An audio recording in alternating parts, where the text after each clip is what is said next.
C'est pourquoi aujourd'hui, les personnels militaires de la MONUSCO et de la FARDC ont lancé l'opération Springbok. Notre objectif principal est d'arrêter toute envie des groupes armés illégaux d'envahir Saké ou Goma. Nos troupes sont déployées dans toute la région.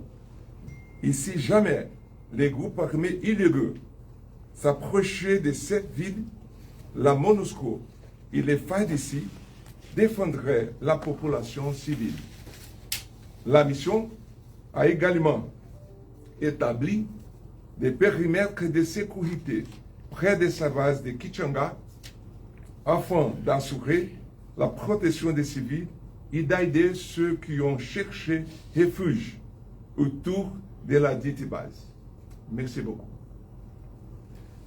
Très bien, merci mon général.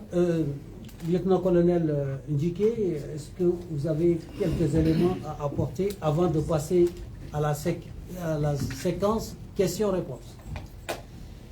Pas tellement parce que le général a tout dit.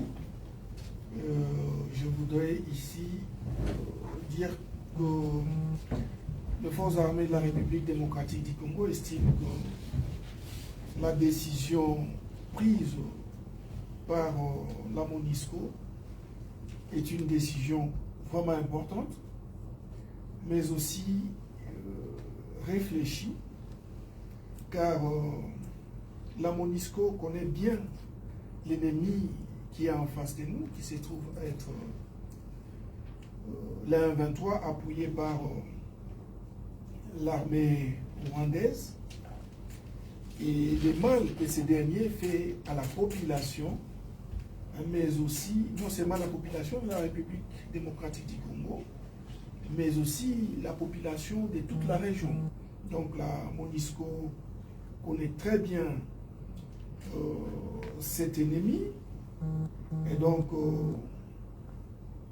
il est important, très important, que nous puissions donner une chance à la réussite de ces opérations conjointes, car ce qui est évident, c'est que chaque fois que nous allons évoluer, nous allons revenir devant, dans le cadre bien évidemment de la redevabilité, nous allons revenir devant notre peuple pour expliquer comment est-ce que nous évoluons. Parce que ce qui est important ici, et c'est que nous estimons être vraiment très important, nous en tant que forces armées de la République démocratique du Congo, c'est cette façon de mener les opérations de manière conjointe, parce que nous supposons avoir devant nous un même ennemi.